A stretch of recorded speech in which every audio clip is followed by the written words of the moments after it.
bell ne so nti yenya latest and exclusive story be na wonsa aka ya nua Nkansah Lewin na asempa eba ne se Nkansah Lewin no ye no aye hene te se wadane nkonso hene of Dua Ponko in the Efrija Kwabre East constituency in the Ashanti region. Inti Lewin yamana dane nkonso hene no ode ba brofo kasemwa development chief and inti no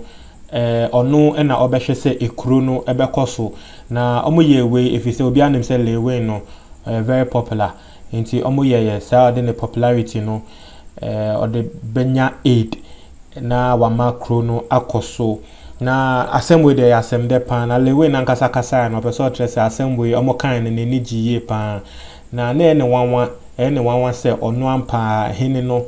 bese ne se ombeda ne koso hene emma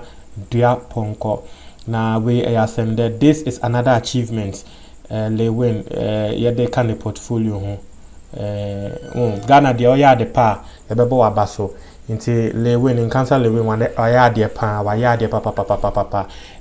inti eno no trewadwen ewo we hu ewo comment box ni mu yeda ase